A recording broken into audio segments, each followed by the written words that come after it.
பிஸ்மில்லாஹிர்ரஹ்மானிர்ரஹீம். முஹம்மது ஸல்லல்லாஹு அலைஹி வஸல்லம்.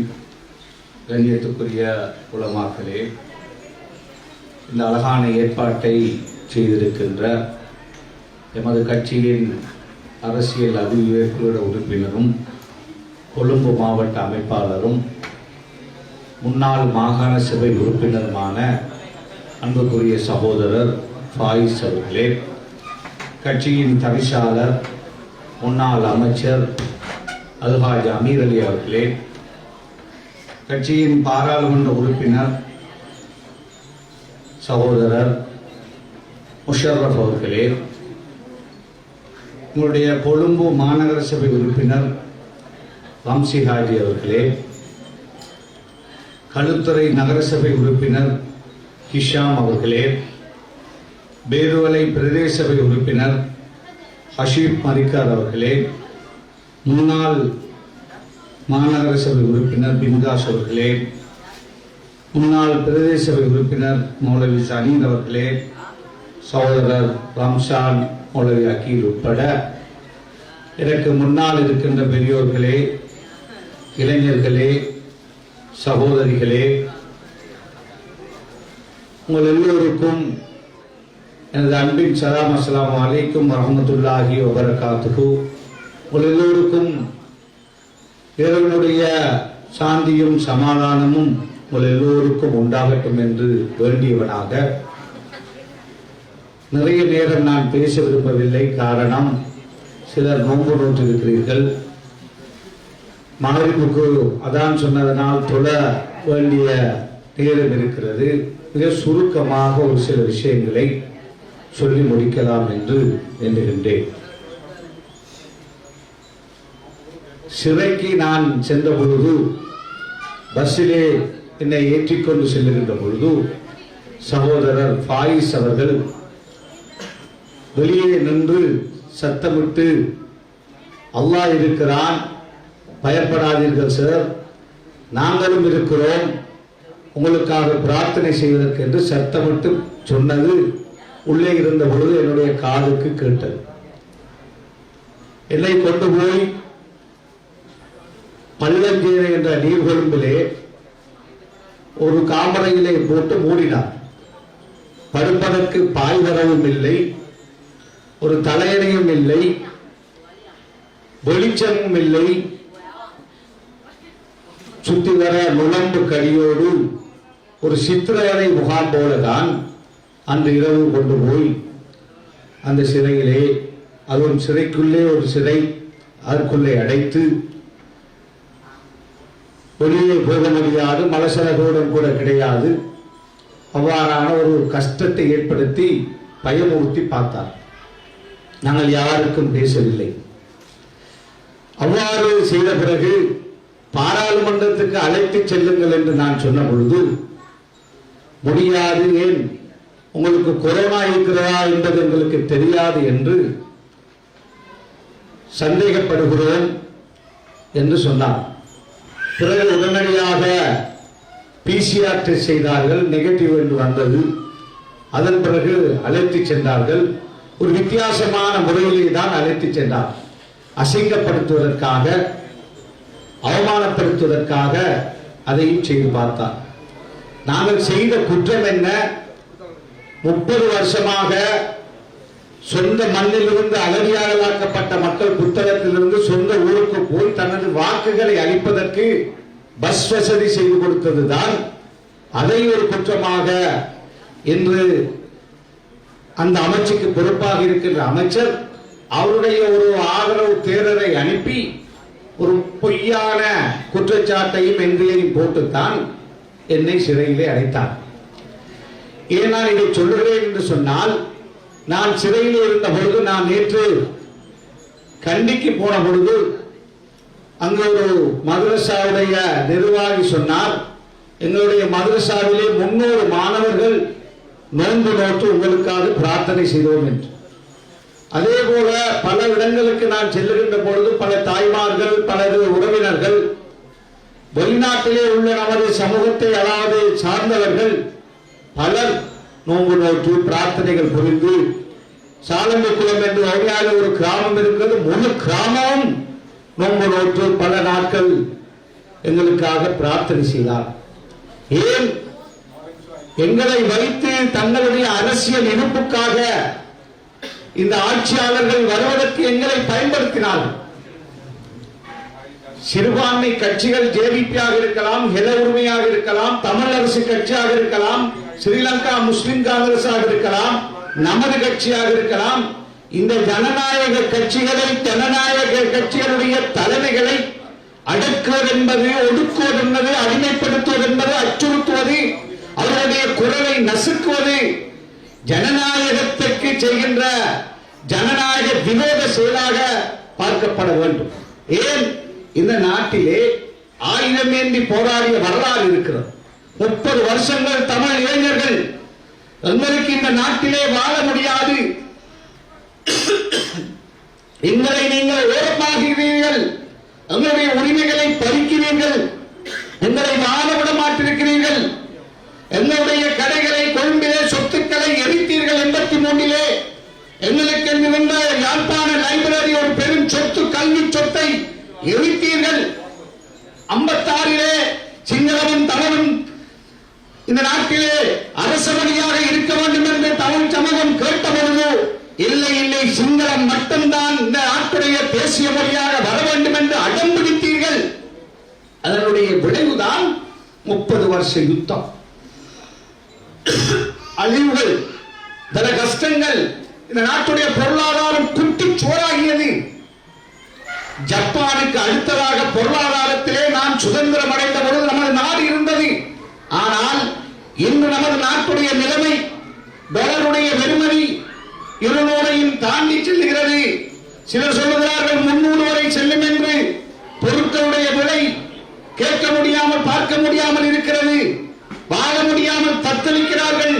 ஒரு நேரம் சாப்பாடு இல்லாத குடும்பங்கள் ஒரு நேரம் 2 நேரம் பட்டினியோடு வாழுகின்ற நிலை இந்த நாட்டிலே வந்திருக்கிறது. இதை இவ்வாறான ஒரு நிலை வந்தும் ஆட்சியாளர்களிலே இருக்கின்ற ஒரு சில அமைச்சர்கள் துவேஷத்தை மூலதனமாக, இனவாதத்தை மூலதனமாக வைத்து இன்னும் அரசியல் செய்கிறார்கள் என்றால் அவர்களுக்கு இந்த நாட்டை பற்றி கவலை இல்லை, நாட்டுடைய பொருளாதாரத்தை பற்றி கவலை இல்லை, நாட்டிலே பசியோடு பட்டினியோடு வாழுகின்ற ஏழைகளை பற்றி கவலை இல்லை.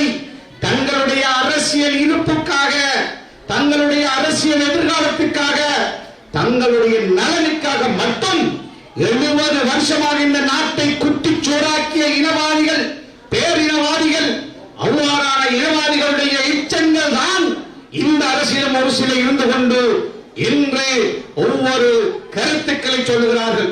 வஹாபிசம் என்று சொல்லுகிறார்கள், ஜமாத்தை இஸ்லாமை தடை செய்ய வேண்டும் என்று சொல்லுகிறார்கள், தப்லீக் ஜமாத்தை தடை செய்ய வேண்டும் என்று சொல்லுகிறார்கள், ரிஷி முஃப்தியை தூக்கிலே போட வேண்டும் என்று சொல்லுகிறார்கள், அதே போல உலமாக்களை அசிங்கப்படுத்த வேண்டும் என்று சொல்லுகிறார்கள், அல்லாஹ் இன்னொரு முறை பிறக்கக்கூடியவர் என்று அல்லாஹ்வை மட்டம் தட்டி பேசுகிறார்கள், அல் குர்ஆனை தாக்கி பேசுகிறார்கள், கண்மணியான நபி ஸல்லல்லாஹு அலைஹி வஸல்லம் அவர்களை விமர்சிக்கிறார்கள். இவ்வாறெல்லாம் விமர்சித்ததுடைய விளைவுதான் அசிங்கமான செயல். இந்த நாட்டிலே ஏப்ரல் 21 சஹரான் என்கின்ற ஒரு அசிங்கமான ஒருவன் தலைமையிலே இளைஞர்கள் இவ்வாறு இஸ்லாத்துக்கு விரோதமான ஒரு குண்டுவெடிப்பை செய்வதற்கு தூண்டப்படுவதற்கு இவ்வாறான அழுக்கமையிலே நடந்த அவசரனா என்ற அந்த பேச்சு, அதே போல மதரகமையிலே நடந்த அசிங்கமான பேச்சு. ஒரு மதகுரு உங்களுக்கு தெரியும், இந்த நாட்டிலே பெரும் பெரும் இனவாத சக்திகளாக உருவாகி நாங்கள் தான் அன்அபிஷியல் போலீஸ்காரர் என்று சொன்ன அந்த மதகுரு, அவருடைய செயல்பாடுதான் இந்த 8 பேர் இந்த பெரிய கொலையை செய்வதற்கு பங்குதாரராக அவருடைய அந்த பேச்சுக்கள் அமைந்தது, பங்காக பாட்டாக அமைந்தது என்று இந்த பாஸ்கிரிதா கமிஷன் ரிப்போர்ட்டிலே 335வது பக்கத்திலே சொல்லியிருக்கிறார். அவ்வாறு 1000 வருஷம் இந்த நாட்டிலே நிம்மதியாக, சந்தோஷமாக, இனங்களுக்கிடையிலே ஒற்றுமையாக வாழ்ந்த ஒரு சமூகத்திலே ஒரு 8 பேர் இந்த அசிங்கமான, மோசமான, கொலைகார, இஸ்லாத்துக்கு விரோதமான செயலை செய்வதற்கு இந்த நாட்டில் இருக்கின்ற பேரினவாத சக்திகளுடைய ஏஜென்ட்கள் தான் எங்களுடைய சமூகத்துக்குள்ளே உள்ள அந்த காவாலிகளை இவ்வாறு உருவாக்குவதற்கு சதி செய்து தூண்டி இனவாதத்தை மதவாதத்தை கக்கி பிழையான பாதையிலே கொண்டு சென்றார்கள் என்று இந்த அறிக்கை சொல்லுகிறார். எனவே நிறைய நாட்களை பேச வேண்டும். இன்ஷா அல்லாஹ் பாராளுமன்றத்திலே 7ஆம் தேதி அதை பேசுவதற்கு நேரம் கேட்டிருக்கிறேன். அங்கு தெளிவாக இந்த சமுதாயம் என்ன எதிர்பார்க்கிறது, இந்த சமுதாயத்தை அடக்கி ஒடுக்கி அடிமைப்படுத்தி அதை தடை செய்து இதை தடை செய்து நிக்காவை கலட்டி அதை கலட்டி ஹிஜாபை கலட்டி தொப்பியை கலட்டி ஜுப்பாவை கலட்டி பயமுறுத்தி அச்சுறுத்தி இந்த நாட்டிலே இவ்வாறான பயங்கரவாதங்கள் வராமல் தடுக்கலாம் என்று இந்த அரசாங்கத்தில் இருக்கின்ற ஒரு சிலர் சிந்திப்பார்களாக இருந்தால் அது மிகவும் ஒரு பிழையான முடிவாக இருக்கும் என்பதை நியாயபூர்வமாக பாராளுமன்றத்தில் இன்ஷா அல்லாஹ் 7ஆம் தேதி நாங்கள் சொல்ல காத்திருக்கிறோம். எனவே அவை நிறைய நான் பேச விரும்பவில்லை. இது இளைஞர் மாநாடு என்ற போர்வையிலே நடப்பதனால் எமது இளைஞர்களுக்கு நான் ஒன்றை சொல்ல விரும்புகின்றேன். எமது இளைஞர் சமூகம் மிக நிதானமாக சிந்திக்க வேண்டும். இந்த நாட்டிலே நாம் 1000க்கு மேற்பட்ட வருடங்கள் வாழ்ந்து கொண்டிருக்கிறோம். இந்த நாட்டிலே வாழுகின்ற நாம் எமது கடமை என்ன என்பதை நாங்கள் புரிந்து செயல்பட வேண்டும். உண்மையான எங்களுடைய மார்க்கப்பட்டுள்ளவர்களாக நாம் வாழ்ந்தால், நபி ஸல்லல்லாஹு அலைஹி வஸல்லம் அவர்கள் சொன்ன பாதையிலே நாம் வாழ்ந்தால், அவர்கள் வாழ்ந்து காட்டிய முறையிலே வாழ்ந்தால் எனக்கு இவ்வாறான கஷ்டங்கள் வராது என்பதை மனதிலே நாங்கள் இருத்த வேண்டும். எங்களை நாம் திரும்பி பார்க்க வேண்டும். கல்வியிலே நாம் கவனம் செலுத்த வேண்டும். சகோதரர் ஃபாயிஸ் அவர்கள் இந்த கொழும்பு மாவட்டத்துடைய கல்விக்காக அவர் ஆற்றிய பணி, அல்லாஹ் அவருக்கு அதற்குரிய கூலியை நிச்சயமாக கொடுப்பான். அந்த அளவுக்கு ஒரு பெரும் தியாகம் இந்த கொழும்புடைய கல்விக்காக செய்திருக்கிறார். நான் நினைக்கிறேன் கொழும்புடைய இந்த 70 வருஷ அரசியல் வரலாற்றிலே பெரும் பெரும் அரசியல்வாதிகள் இருந்திருக்கிறார்கள், கேபினட் மினிஸ்டராக இருந்திருக்கிறார்கள், பெரும் பெரும் பதவிகளை வைத்தார்கள். எல்லோருடைய சேவையோடு ஒப்பிடுகின்ற பொழுது எங்களுடைய சகோதரர் ஃபாயிஸ் அவர்களுடைய கொழும்புக்கான கல்வி சேவை அது எல்லோருடைய சேவையை விட அதிகமானது என்பதை நான் சாட்சியம் கூற கடமைப்பட்டிருக்கிறேன். நன்றியுடன் உள்ள மக்களாக கொழும்பு மக்கள் அவருடைய கல்வி பணிக்கு எதிர்காலத்திலே அவரோடு நின்று இன்னும் அவருடைய கருத்தை பலப்படுத்துகின்ற சமூகமாக பெற்றோர்கள், மாணவ சமூகம், கல்வி சமூகம், அதிபர்கள், ஆசிரியர்கள் நின்று அவருடைய கருத்தை பலப்படுத்தி இந்த மாகாண சபையில் மட்டுமல்ல வரப்போகின்ற பாராளுமன்றத்திலும் இன்ஷா அல்லாஹ் அவர் அமர்ந்து இந்த மக்களுடைய கல்வி பணியை இன்னும் பல மடங்கு முன்னெடுத்து செல்வதற்கு கொழும்பு மாவட்ட நமது கட்சியுடைய உறுப்பினர்கள் மட்டுமல்லாமல் எங்களுடைய சமூகத்தை சார்ந்தவர்கள் மட்டுமல்லாமல் தமிழ் சகோதரர்களுடைய கல்விக்காகவும் அவர் பெரும் பணியாற்றி இருக்கிறார். அதே போல சிங்கள மக்கள் சிறுபான்மையாக படிக்கின்ற சில பாடசாலைகளில் கூட பல கட்டிடங்களை பல கல்வி பணியை அவர் செய்திருக்கிறார் என்பதை இங்கு நான் ஞாபகப்படுத்தியாக வேண்டும்.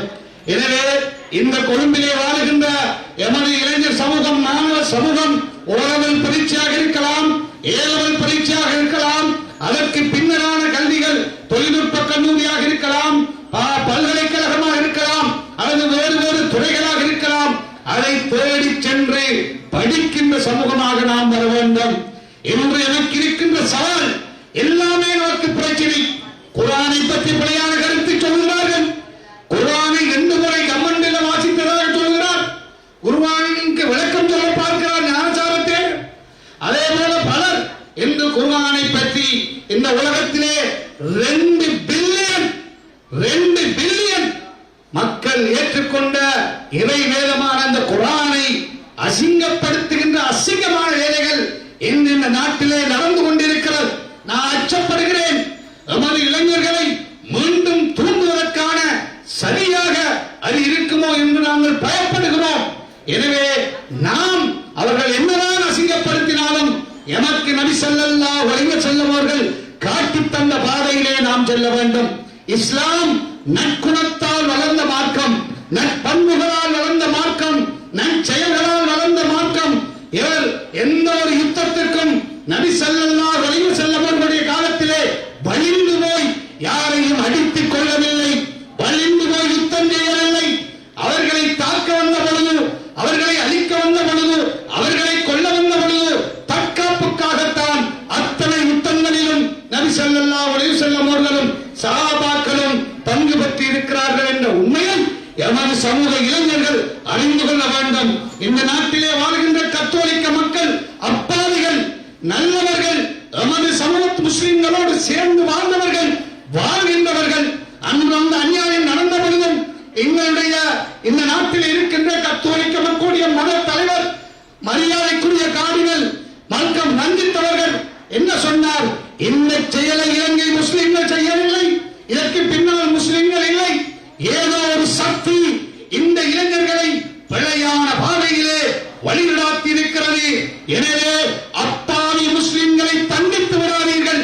அவர்கள் இதனோடு சம்பந்தப்பட்டவர்கள் அல்ல. முஸ்லிம்களையும் சிங்களவர்களையும் முஸ்லிம்களையும் கத்தோலிக்கர்களையும் மோதச் செய்வதற்காக ஒரு சக்தி இதை முஸ்லிம் இளைஞர்களை பயன்படுத்தி செய்திருக்கிறது. எனவே நீங்கள் மிக நிதானமாக இருந்து கொள்ளுங்கள் என்று இந்த நாட்டுக்கு ஒரு நல்ல செய்தியை கார்டினல் மால்கம் ரஞ்சித் அவர்கள் சொன்னார். அவருக்கு நாங்கள் நன்றியாக அவருடைய அந்த வார்த்தையை நாங்கள் நன்றியோடு எமது சமூகம் வாழும் வரை பார்க்க கடமைப்பட்டிருக்கிறது. எனவே அன்பு சகோதரர்களே, இன்று அரசியல்வாதிகளுக்கு பாராளுமன்றத்திலே நான் இந்த பாஸ்கோ கமிஷன் ரிப்போர்ட் சம்பந்தமான விவாதம் 3 நாட்களாக நடந்தது. 3 நாளும் நான் போய் எல்லாருடைய பேச்சுக்களையும் கேட்டுக் கொண்டிருந்தேன். பாராளுமன்றத்திலே அமர்ந்து கேட்டுக் கொண்டிருந்தேன். என்ன பேசுகிறார்கள், அவருடைய உள்ளத்திலே என்ன இருக்கிறது, எமது சமுதாயத்திலே என்ன எதிர்பார்க்கிறார்கள், நாம் எமது சமுதாயத்தை எவ்வாறு வழிகாட்ட வேண்டும் என்பதற்காக 3 நாட்கள் காத்துக்கொண்டு பார்த்துக் கொண்டிருந்தோம், கேட்டுக் கொண்டிருந்தோம். இன்ஷா அல்லாஹ் கடைசி நாள் வருகின்ற 7ஆம் தேதி நான் பேச இருக்கிறேன். அவ்வாறு அந்த பேச்சிலே அவர்களுடைய அந்த கேள்விகளுக்கான பதிலையும் எமது சமுதாயத்துடைய எதிர்பார்ப்பையும் இந்த அரசாங்கம் எம்மை அடக்கி பயமுறுத்தி சிறைப்படுத்தி எமக்கு ஒரு நியாயம், இன்னொருவருக்கு ஒரு நியாயம், எமக்கு ஒரு நியாயம், மற்ற மதத்தவர்களுக்கு ஒரு நியாயம் என்று நடப்பது அரசியல் அமைப்புக்கு முரணானது.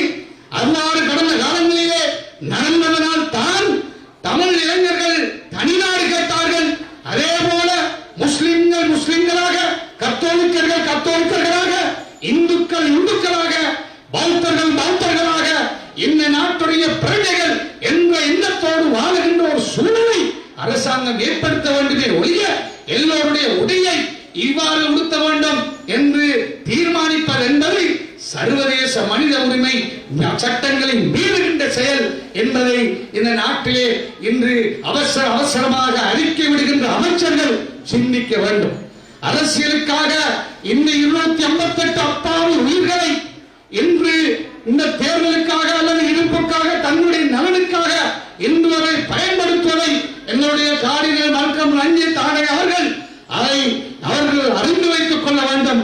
யார் நியாயத்துக்காக பேசுகிறார்கள், யார் இந்த அநியாயத்திலே சம்பந்தப்பட்டவர்களை தண்டிக்க வேண்டும் என்று பேசுகிறார்கள், உண்மையான இதனுடைய மூலதாரி யார், அவருக்கு பின்னால் யார் இருந்தார்கள், யார் பணம் கொடுத்தார்கள், யார் பயிற்சி கொடுத்தார்கள், யார் குண்டை தயார் செய்து கொடுத்தார்கள், இந்த செய்தி எவ்வாறு 4ஆம் தேதி இந்த நாட்டுக்கு முதலிலே தெரியப்படுத்தப்பட்டும் அரசாங்கம் ஏன் நடவடிக்கை எடுக்கவில்லை, போலீசார் ஏன் அதை பார்க்கவில்லை, சிஐடி ஏன் அதை தடுக்கவில்லை?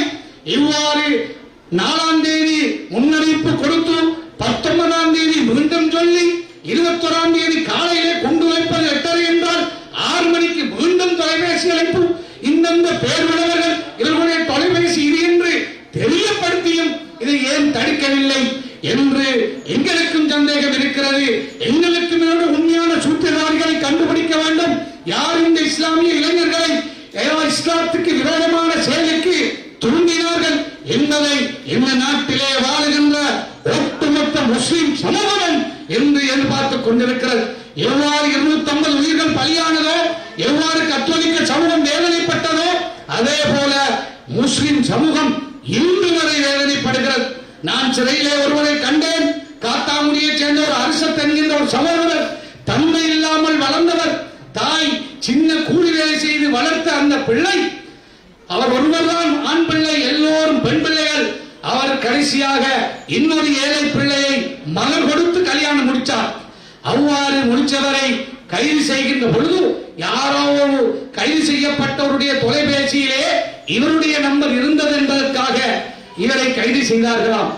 அவருக்கு போடப்பட்டிருக்கின்ற குற்றச்சாட்டு அந்த தொலைபேசி இவருடைய நம்பர் அவருடைய நம்பர்ல இருக்கிறது. இன்னொன்று சீவனம் வாங்காமல் கல்யாணம் முடித்தார். இரண்டாவது குற்றச்சாட்டு. 1.5 வருஷமாக சிறையிலே வாடுகிறார். சட்டப்பெருமைக்கு பணம் கொடுக்க பணம் இல்லை, கேட்க பார்க்க யாரும் இல்லை. இதை நாங்கள் பேசினால் குற்றவாளி, இதை நாங்கள் சொன்னால் குற்றவாளி, இவ்வாறு பார்க்கிறார்கள். எனவே அதே போலதான் எங்களுடைய மன்னாரிலே ஒரு இளைஞர் நலிமியாவிலே படித்தார். அவர் ஒரு கவிதை படிக்கின்ற பொழுதே ஒரு கவிதை புத்தகத்தை எழுதினார். அதிலே அவர் எழுதிய கவிதையில் அந்த கவிதையுடைய அர்த்தம் தெரியாமல் அவரை கைது செய்து 8-9 மாசமாக கையையும் காயையும் கட்டி சிறையிலே அடைத்து 4ஆம் மாடியிலே 2ஆம் மாடியிலே போட்டிருக்கிறார் என்று அவருடைய தந்தை குடும்பத்தில் அழுகிறார். பேசுவதற்கு லோயர் ஏன்? அவர் ஒரு அகதி. பிள்ளைகள் இன்னும் படிக்கின்ற பிள்ளைகள், சட்டத்தண்ணிக்கு பணம் கொடுக்க காசு இல்லை. சும்மா அநியாயமாக பலர் தண்டிக்கப்பட்டுக் கொண்டிருக்கிறார்.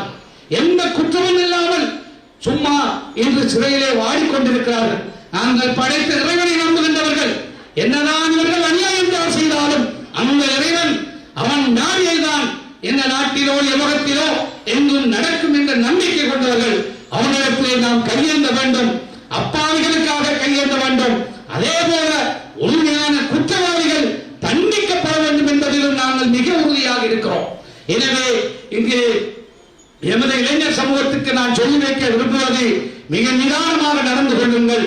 எம்மை தூண்டுகிறார்கள் என்பதற்காக, மார்க்கத்தை பேசுகிறார்கள் என்பதற்காக, இறைவனை சாடுகிறார்கள் என்பதற்காக நாம் எங்களுடைய நம்பி காட்டிய வழிக்கு மாறாக இவ்வாறான மோசமான செயல்களுக்கு எந்த காலத்திலும் நாம் துணை போய்விடக் கூடாது. சரியான பாதையை நோக்கி பலர வேண்டிய, செல்ல வேண்டிய, பயணிக்க வேண்டிய தேவைப்பாடு இருக்கிறது. கடுமையாக நீங்கள் எங்களுடைய நேரத்தை வீணடித்து விடாதீர்கள். இளைஞர் சமூகம் எந்த அதிகமானவர்கள் சோசியல் மீடியாக்களிலே சண்டை பிடிப்பதை நாங்கள் பார்க்கிறோம். அவர் கபூர் வணங்கி, இவர் அந்த தௌஹீத், இவர் அந்த கொள்கை, இவர் இந்த கொள்கை என்று ஒருவரை ஒருவர் பேசுகின்ற, விவாதிக்கின்ற ஒரு நிலையை நாங்கள் பார்க்கிறோம். நாங்கள் உண்மையானவர்களாக இருந்தால், நபியுடைய பாதையை பின்பற்றுகின்றவர்களாக இருந்தால் ஏன் நாங்கள் சண்டை பிடிக்க வேண்டும்?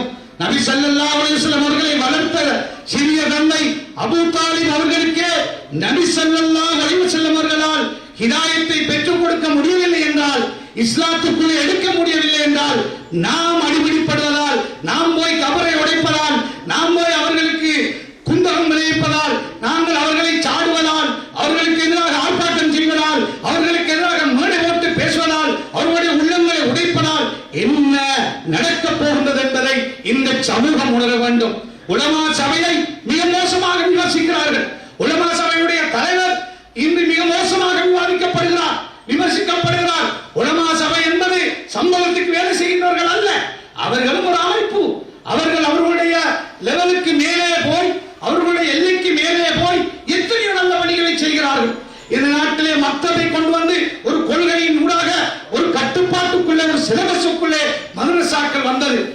அதே போல இன்று கல்விக்காக, கொழும்பிலே கல்விக்காக பல பணிகளை ஜம்மியத்துல் உலமா செய்கிறார்கள். எனவே நாம் அவர்களை காட்டிக் கொடுக்கின்ற, நாம் அவர்களை மோசமாக விவாதிக்கின்ற பொழுது அல்லாஹ்விடத்தில் நாங்கள் மாட்டிக்கொள்வோம். யாரையும் குறை பேசுவதற்கு, யாரையும் அவமானப்படுத்துவதற்கு, யாரையும் அசிங்கப்படுத்துவதற்கு எங்களுக்கு எந்த உரிமையும் கிடையாது என்பதை ஒவ்வொரு நமது சகோதரர்களும் உணர்ந்து கொள்ள வேண்டும். மிக நிதானமாக பயணிக்க வேண்டிய ஒரு தேவைப்பாடு இருக்கிறது. இது ஒரு அரசியல் கூட்டமாக இருந்தாலும் இந்த சமூகம் இந்த நிலையிலே இங்கு வந்தவர்களுக்காக மட்டுமல்ல, பல்லாயிரக்கணக்கானவர்கள் இந்த சோசியல் மீடியாவிலே இதை கேட்டுக் கொண்டிருக்கிறார்கள், அல்லது பார்த்துக் கொண்டிருக்கிறார்கள், பார்ப்பார்கள். எனவே எல்லோருக்கும் சேர்ந்துதான் சொல்கிறேன், நாம் எதற்காக படைக்கப்பட்டோம்? இவ்வளவு காலம் நிம்மதியாக வாழ்ந்த ஒரு சமூகம், நடுநிலை சமூகம், சமத்துவமாக வாழ்ந்த சமூகம், நம்மை பற்றி நல்ல பெயர் இருந்தது. ஆனால் இந்த 8 பேர் செய்த அநியாயத்தினால் இந்த 8 பேரை தூண்டுவதற்கு இந்த பெரும்பான்மை இடத்திலே சில ஏஜெண்டுகள், அதாவது யுத்தம் முடிந்த 2009க்கு பிறகு இந்த நாட்டுக்குள்ளே இந்த சதிகளை எல்லாம் செய்து அழுக்கமையிலே போய் கொண்டு, மகரகமையிலே போய் அடித்து, நோலினித்தை எரித்து, எங்கே பெசந்தாக்கை எரித்து, அங்கே லாச்சான்ஸை எரித்து, அதே போல பல அழிவுகளை தம்புளையிலே உடைத்து, கிரேன்பாஸிலே பள்ளியை உடைத்து, எங்களுடைய ஒரு சிலரை பிழையான பாதைக்குள்ளே தள்ளுவதற்கு எவ்வாறு சதி செய்தார்களோ அதைவிட பல மடங்கு சதி எதிர்காலத்திலும் செய்யலாம்.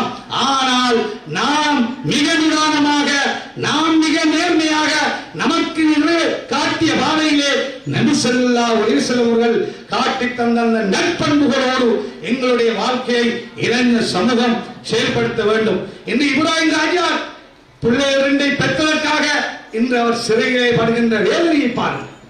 இந்த 8 பேர் செய்ததற்காக பல நூறு, நான் சொன்ன அந்த ஹிஜாஸ் ஹிஸ்புல்லா லோயர் இன்று எவ்வளவு கஷ்டம். ஒவ்வொருவராக விவரித்துக் கொண்டு செல்லலாம். இந்த 8 பேர் செய்த அநியாயம் எத்தனை வர்த்தகர்களுக்கு பிரச்சனை. மின்வாங்குறையிலே கொற்றாங்குறையிலே ஒரு சகோதரர் ஒரு வாகனத்தை வைத்து தொழில் செய்கின்ற சகோதரர் அவர்களுடைய வாகனத்தை இருக்க உள்ள வெளியே போன பொழுது ஒரு இந்த இனவாத கள்ளர் கூட்டம் 7-10-15 நாட்களுக்கு பிறகு போய் அவரை வெட்டி அசித்தூத்தி கொள்ளுத்து பிள்ளைகள் 3 பேர் பார்த்துக் கொண்டிருக்க கொலை செய்தார். எத்தனையோ பில்லியன் கடைகளை குருநாகரையிலே ஹெட்டிப்பாறையிலே மினுவாங்குறையிலே எரித்தார். யார் இவர்கள்? இவர்களுக்கு யாருக்கும் தண்டனை கிடையாது. அவர்களுக்கு எந்த சிறையும் கிடையாது. இந்த எல்லா சட்டமும் எங்களுடைய சமூகத்தை நோக்கித்தான் நகர்ந்து கொண்டிருக்கிறது. அதற்காக நாங்கள் சண்டித்தனமாக, அதற்காக நாங்கள் சட்டவிரோதமாக செயல்பட வேண்டும் என்று நான் சொல்லவில்லை. நிதானமாக செயல்பட வேண்டும். எமது வர்த்தக சமூகம் அவர்களுடைய பங்களிப்பை இந்த இளைஞர் சமுதாயத்துடைய இந்த நல்ல நடவடிக்கைகளுக்காக நேர்மையான பாதையை கொண்டு செல்வதற்காக செலவழிக்க வேண்டும். அதே போல உலமாக்கள் அவர்களுடைய பணியை இந்த சமூகத்தை வழிகாட்டுவதற்காக அவர்கள் செய்கிறார்கள். இன்னும் இந்த சமூகத்தை சரியாக வழிகாட்ட வேண்டும். அதே போல முஸ்லிம் கட்சிகள் அல்லது சிறுபான்மை கட்சிகள் இன்று தமிழ் அரசு கட்சி நாட்டாக பேசுகிறது. சுமந்திரன் பேசுகிறார், சாணக்கியன் பேசுகிறார். அதே போல தமிழ் காங்கிரஸ் உடைய குமார் பொன்னம்பலம் பேசுகிறார்.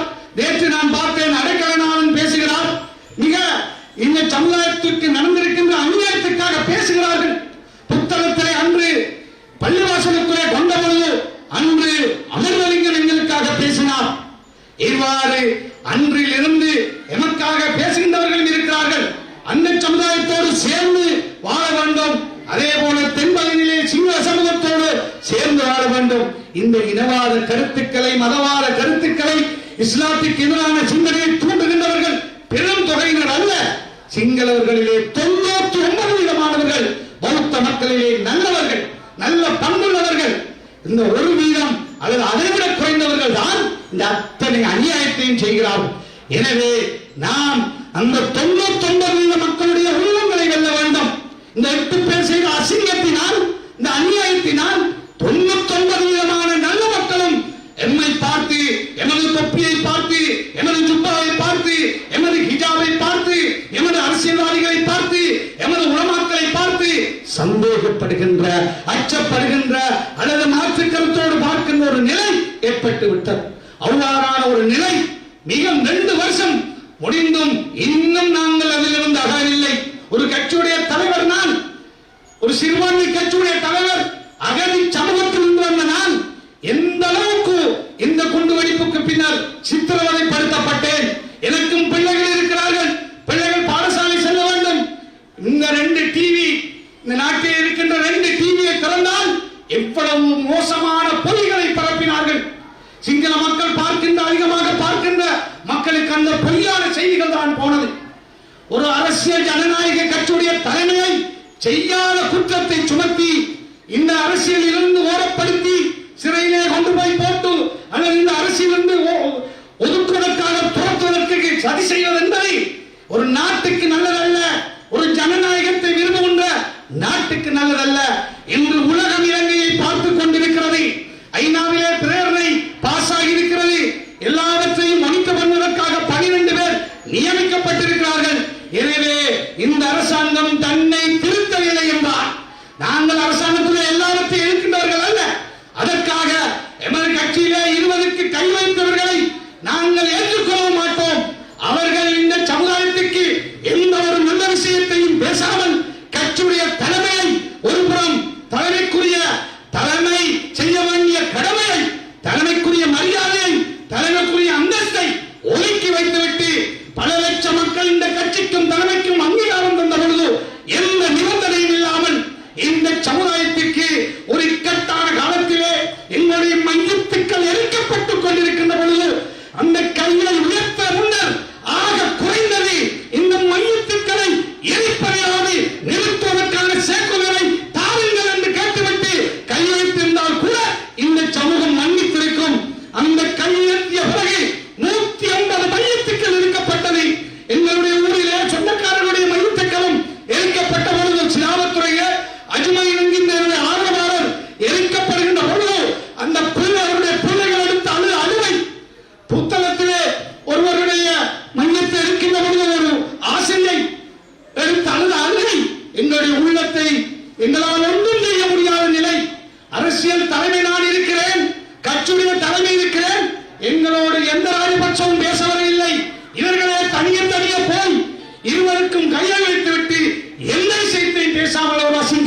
செய்தார்கள். 2 பேர் நமது கட்சியிலே அந்த பாவத்தை செய்தார்கள். நாம் அவர்கள் நினைத்துக் கொண்டிருக்கலாம், ஓட்டு போடுவதால், அபிவிருத்தி செய்வதால், அல்லது வேறு வேறு வேலை செய்வதால், வேலை வாய்ப்பு கொடுப்பதால் பெரிய சாதனை என்று நினைக்கலாம். இது சாதனை அல்ல. அவ்வாறு ஒரு கட்சி, பல லட்சம் வாக்காளர்கள் உள்ள கட்சி, ஒரு சிறுபான்மை கட்சி, சமூகத்தின் விடுதலைக்காக வந்த கட்சி, முதலிலே சமூகத்துடைய நம்பிக்கைக்குரிய கட்சியாக, சமூகத்துடைய நம்பிக்கையை பாதுகாக்கின்ற இயக்கமாக, சமூகம் நம்பி அளித்த வாக்களுக்குரிய பாதுகாப்பை, இருப்பை, அபிவிருத்தியை கட்சி தலைவருடைய தலைமையிலே பேசி நியாயபூர்வமாக நேர்மையாக பெற்றுக் கொடுக்கின்ற பாராளுமன்ற உறுப்பினர்களாக இருக்க வேண்டுமே ஒழிய, மாகாண சபை உறுப்பினராக இருக்க வேண்டுமே ஒழிய, அல்லது பிரதேச சபை தலைவராக உறுப்பினராக இருக்க வேண்டுமே ஒழிய, தனித்தனியாக பேசி இந்த கட்சியுடைய கட்டுக்கோப்பை சமூகத்தின்பால் இந்த கட்சிக்கு இருக்கின்ற நம்பிக்கையை இழக்க செய்கின்ற அசிங்கமான வேலையை செய்வதை ஒருபோதும் இந்த கட்சியுடைய தலைமை அதை சரியாக நியாயப்படுத்த தயாரில்லை என்பதை இந்த இடத்திலே நான் சொல்லி வைக்க விரும்புகின்றேன். எனவே என் அன்பு சமூகம், இதை கேட்டுக் கொண்டிருக்கின்ற இளைஞர் சமூகத்துக்கு, எங்களுடைய சகோதரருக்கு நான் சொல்வதெல்லாம் மிக நேர்மையாக, நிதானமாக நாங்கள் எங்களுடைய பாதையை வகுக்க வேண்டும். கல்வியிலே கவனத்தை செலுத்துங்கள். கடுமையாக உழைத்து முன்னேற பாருங்கள். இன்னொருவருடைய கையை எதிர்பார்த்திருக்கின்ற சமூகமாக வேண்டாம். நாம் முன்னேற வேண்டும். ஒவ்வொரு பில்லியனரை எடுத்து பாருங்கள், ஒவ்வொரு பெரிய பெரியவர்களை எடுத்து பாருங்கள். எல்லோரும் வறுமையின் அடிமட்டத்தில் இருந்தவர்கள் தான் என்று பெரிய பெரியவர்களாக வந்திருக்கிறார்கள், பெரும் செல்வந்தர்களாக வந்திருக்கிறார்கள், பெரும் அரசியல்வாதிகளாக வந்திருக்கிறார்கள், பெரும் பெரும் பெரும் துறையிலே பெரிய கல்விமான்களாக வந்திருக்கிறார்கள். எனவே வறுமை என்பது இறக்கும் தடை அல்ல.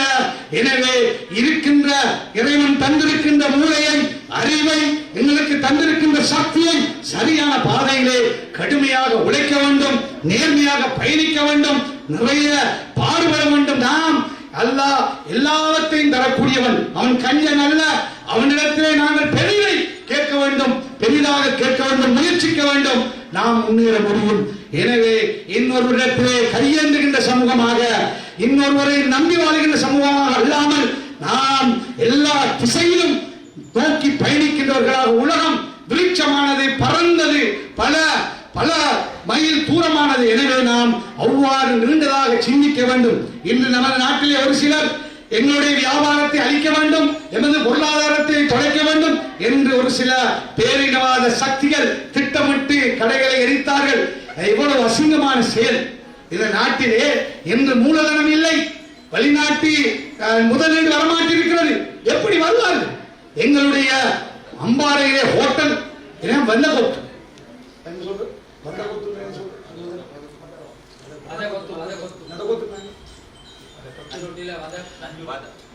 கொத்துரோட்டிக்குள்ளே நஞ்சு இருக்கிறது என்று கட்டத்தட குடிசையை கொத்துரோட்டிகளே போட்டுக் கொடுக்கிறார்கள் என்று அங்கே போய் கடையெல்லாம் உடைத்தார்கள். அம்பாறை சாமி பக்தரை கொண்டு போய் சிறையிலே அடைத்தார்கள். ஏன்? அவர் என்னமானம் செய்தார்கள். ஒன்றையும் இன்று வரை நிரூபிக்கவில்லை. அநியாயமாக இன்று வரை அவர் சொத்தில்லாமல், ஒரு பெரிய டாக்டர் சொத்தில்லாமல் அலைகிறான். ஏன்? முஸ்லிம்களை பொருளாதாரத்தை அளிக்க வேண்டும், அதை திட்டமிட்டு எல்லாவற்றையும் அளித்தார்கள். அம்பாறையில் ஒரு ஹோட்டலும் இல்லை. அம்பாறையிலே முஸ்லிம்களுடைய ஹோட்டலோ கடையோ இன்று கிடையாது. ஏன்? ஒரு அடியோடு எல்லாம் மூடிவிட்டார். பள்ளிவாசலை உடைத்தார். கொத்துரோட்டியிலே விலை என்றால் பள்ளிவாசலை போய் உடைக்க வேண்டும். இவ்வாறுதான் திட்டமிட்ட சதி நடக்கிறது. இதை மிக நிதானமாக சிந்திக்க வேண்டிய தேவை. அதுக்காக நாங்கள் உணர்ச்சி வசப்பட்டு நாங்களும் போய் அடிக்கின்ற, நாங்களும் போய் பழையான பாதையை செல்லுகின்றவர்களாக மாறிவிடாமல் இதை எவ்வாறு முகம் கொடுப்பது என்பதை திட்டமிட்டு செயல்பட வேண்டிய தேவைப்பாடு இந்த சமூகத்துக்கு இருக்கிறது. இந்த மையத்து விஷயத்திலே வெளிநாடுகள், நமது இஸ்லாமிய நாடுகள் மட்டுமல்ல, அமெரிக்கா, பிரிட்டிஷ், ஜெர்மன், கனடா போன்ற பல நாடுகள் நமக்காக பேசியது. கனடாவிலே, அமெரிக்காவிலே, ஜெனீவாவிலே, மத்திய கிழக்கு நாடுகளிலே, இந்தியாவிலே, அதே போல பிரான்சிலே, என்று சுவிஸிலே, எல்லா நாட்டிலும் நமது நாட்டை சேர்ந்தவர்கள் நமக்காக ஆர்ப்பாட்டம் செய்தார்கள், பாடுபட்டார்கள், முயற்சி செய்தார்கள். முனாஜித் மௌலை நமது கட்சியுடைய ஒரு போராளி தன்னில் தனியாக அவர்தான் இலங்கையிலே முதலாவது ஆர்ப்பாட்டத்தை வவுனியா பள்ளிக்கு முன்னால் இதற்கு எதிராக தொடங்கினார். கொழும்பிலே பல ஆர்ப்பாட்டங்கள், பல அரசியல் தலைவர்கள் கலந்து கொண்டார்கள். நான் பார்த்தேன் ஒரு வீடியோ, யாரோ 2 பேர் தான் கிடைச்சி இந்த மையத்தை அடைப்பதற்கு பெற்றோம் என்று வெட்கமில்லாமல் வீடியோவிலே போட்டதை நான் பார்த்தேன். இந்த சமூகத்துடைய அழுகை நீங்கள் இல்லை, எரித்த மையத்துக்குரிய குடும்பங்களுடைய கவலை நீங்கள் இல்லை, இத்தா முடியவில்லை. இவ்வளவு பெரிய தியாகம், எத்தனை பேர் நோம்பு நோட்டோம், எத்தனை துவாக்கள், எத்தனை பிரார்த்தனைகள். உலகமெல்லாம் எனக்காக பேசியது. பாகிஸ்தான் பிரதமர் வந்த பொழுது அவரும் பேசினார். எல்லாருடைய முயற்சியையும் ஒரு 2 பேர் போய் நாங்கள் தான் செய்து கொண்டு வந்தோம், நாங்கள் தான் மையத்தை அடக்கி கொண்டிருக்கிறோம் என்று சொல்லுவார்களாக இருந்தால் இந்த மக்கள் மடையர்கள் அல்ல. எங்கள் நாட்டிலே வாழ்கின்ற நம்ம சமூகம் மட சமூகம் அல்ல. எனவே இளைஞர் சமூகத்துக்கு ஒரு கடப்பாடு இருக்கிறது. நீங்கள் எங்கள் மீது சந்தேகம் கொள்ளாதீர்கள், எங்களை நம்புங்கள். இந்த கட்சியுடைய தலைமை ஒருபோதும் விலை போகாது. இந்த தலைமையில மையத்தை தவிர எங்களுக்கு எந்த கஷ்டத்தை தந்தாலும், என்ன கஷ்டத்தை ஏற்படுத்தினாலும், மௌத்தை தவிர வேறு என்ன ஏற்பட்டாலும் நாங்கள் எங்களுடைய இந்த நியாயமான பயணத்திலே இந்த நாட்டிலே சிங்களவர்களும் தமிழர்களும் முஸ்லிம்களும் சேர்ந்து வாழ வேண்டும் என்று ஆசைப்படுகின்ற எங்களை போன்ற தலைமையை அழிக்க நினைக்கின்றவர்கள் 2 தரப்பில் இருக்கிறார்கள். அந்த தரப்பில் இருக்கிறார்கள், இந்த தரப்பிலே இப்பொழுது ஒரு சிலர் வந்து கொண்டிருக்கிறார்கள். அங்கே நாங்கள் பார்க்கிறோம், சாய்ந்தமருதை பற்றி பேசுகிறார்கள். சாய்ந்தமருது சகனாருடைய ஊர் என்று பேசுகிறார். இந்த அணியிலே உள்ள ஒரு அரசியல்வாதி. சகனாருடைய ஊர் காத்தாங்குடி. சரி, காத்தாங்குடி என்றால் ஊர் காத்தாங்குடி பயங்கரவாதிகளா அல்லது சாய்ந்தமருது பயங்கரவாதிகளை காட்டிக் கொடுத்து 20 பேர் தற்கொலை செய்து கொண்டு செத்த ஒரு ஊர் காட்டிக் கொடுத்தார்கள். அவர்கள் முஸ்லிம்கள் அல்ல என்பதனால் தான் காட்டிக் கொடுத்தார்கள். முஸ்லிம்களிலே அனுமதிக்கவில்லை, இஸ்லாம் அல்ல என்பதனால் தான் சகோதரனுடைய மனைவி, தந்தை, தாய், சகோதரி எல்லோரும் மரணிக்கின்ற ஒரு நிலை சாய்ந்தபோது ஏற்பட்டது. அவர்களுக்கு நகர சபை கொடுத்து விட்டார்கள் என்று நாங்கள் அதாவது ஜனாதிபதியாக கொண்டு வர முயற்சி செய்த எங்களுடைய வேட்பாளருடைய அணியிலே இருக்கின்ற முக்கிய பதவியில் இருக்கின்ற ஒருவர் நேற்று முந்த நாள் அவ்வாறு பேசுகிறார். சரியாக தெளிவில்லாமல் பேசக்கூடாது. இதை நினைக்கிறார்கள், முஸ்லிம்களுக்கு ஏசினால், முஸ்லிம்களை இனவாதியாக காட்டினால், முஸ்லிம்களுக்கு வஞ்சம் தீர்த்தால், முஸ்லிம்களுக்கு பேசினால் வாக்கு வரும் என்று 2 தரப்பில் என்று சிந்திக்கிறார்.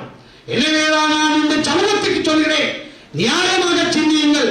இன்று எம்மை போன்ற கட்சியை அழிக்க வேண்டும் என்று 2 தரப்பிலும் சரி செய்கிறார்கள். நீங்கள் நிதானமாக சிந்திக்க வேண்டிய தேவைப்பாடு இருக்கிறது. எங்களுடைய பயணம் நேர்மையானது. 20 என்ற விஷயத்திலே எமது கட்சியின் 2 பாராளுமன்ற உறுப்பினர்கள் செய்ததை நாங்கள் அங்கீகரிக்கவில்லை.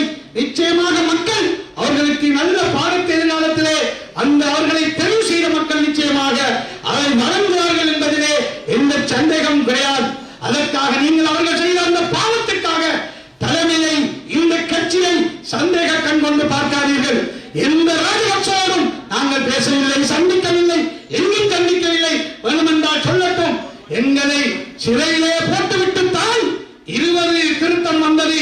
20க்கு வாக்களிக்க வருவதற்கு கூட பல போராட்டத்துக்கு மத்தியிலே தான் நான் வந்து, அதுவும் வீராம்சம் போனது போல உரையை அணிந்து அசிங்கப்படுத்திய பொழுது நான் போக மாட்டேன் என்பதற்காக அவர்கள் முயற்சி செய்த பொழுது இல்லை, என்னுடைய எதிர்ப்பை காட்ட வேண்டும் என்று நான் போய் அந்த இடத்திலே எதிர்த்து வாக்களித்தேன்.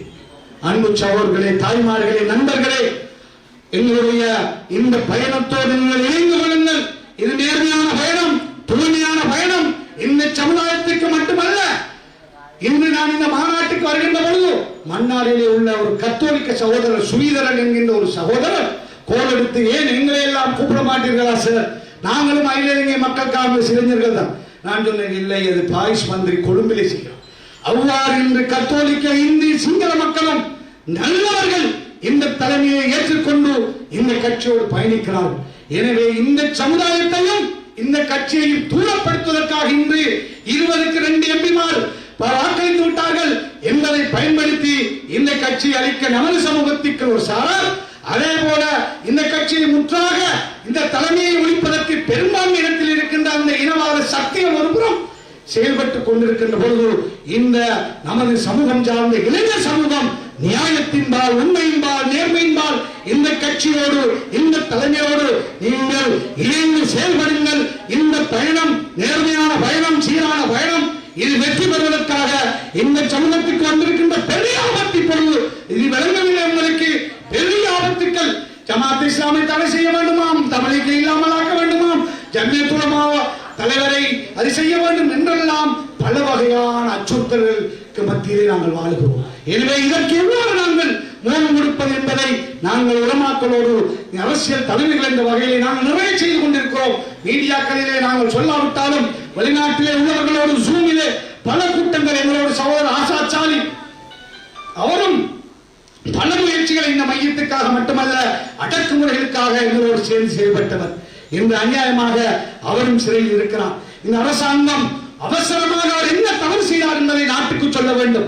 ஒரு அரசியல் கட்சியுடைய தலைமை, ஒரு சிறுபான்மை கட்சியுடைய தலைவர், ஒரு முன்னாள் மாகாண சபை மக்கள் பிரதிநிதி, ஒரு முன்னாள் ஆளுநர் என்று இந்த சமூகம் எதிர்பார்த்துக் கொண்டிருக்கிறது. அவர் எந்த தவறு செய்தார்? தவறு செய்தால் தண்டிக்க வேண்டும், அதிலே எந்த பிரச்சனையும் இல்லை.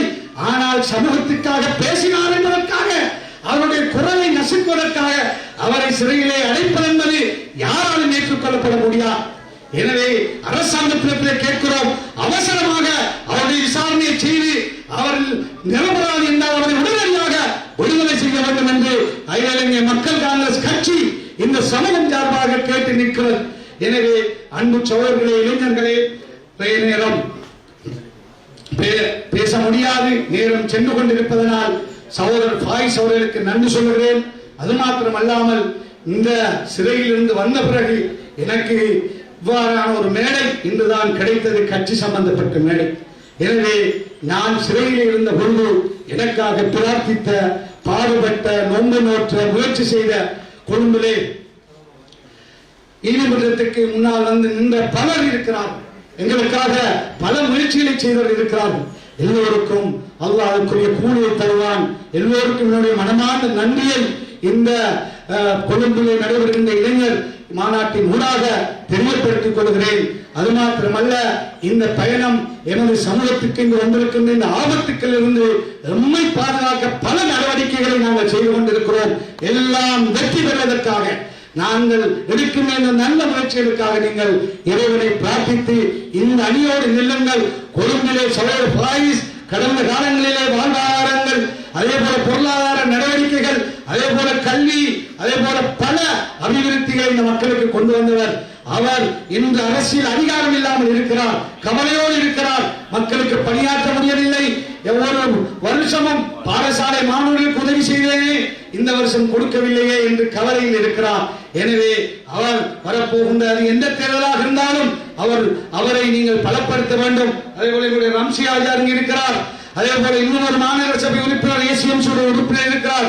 எல்லோருமாக ஒரு அணியாக நின்று கொழும்பிலே கல்விக்காக, கொழும்பிலே இளைஞர்களுடைய நலனுக்காக, இந்த சமூக ஒற்றுமைக்காக, சிங்கள மக்கள் மத்தியிலே இன்று நம்மை பற்றி இருக்கின்ற அசிங்கமான மோசமான விஷயங்களை கிளியர் பண்ணுவதற்காக நாங்கள் எல்லோரும் ஒன்றுபட்டு செயல்பட வேண்டிய தேவைப்பாடு இருக்கின்றது. அதே போல உண்மையான குண்டுதாரிகள் இந்த 8 பேருக்கு பின்னால் இருந்த சக்தி யார் பணம் வழங்கியது, யார் அவர்களை வழிநடத்தியது, ஏன் இதை செய்தார்கள், இதை செய்வதனால் எங்களுடைய சமூகத்துக்கு என்ன லாபம், ஏன் இதை எங்களுடைய சமூகத்தை இவ்வளவு கஷ்டப்படுத்துவதற்காக யார் இதை செய்தார்கள், 250 மீதை பலியெடுப்பதற்கு யார் மூலதாரிகள் என்பதை இந்த அரசாங்கம் அவசரமாக கண்டுபிடித்து அவர்களுக்குரிய தண்டனையை வழங்கி நாட்டிற்கும் சர்வதேசத்திற்கும் உண்மையான சூத்திரதாரிகளை தெரியப்படுத்த வேண்டும் என்றும் வேண்டி இந்த சந்தர்ப்பத்துக்கு நன்றி கூறி விடைபெறுகிறேன். நன்றி.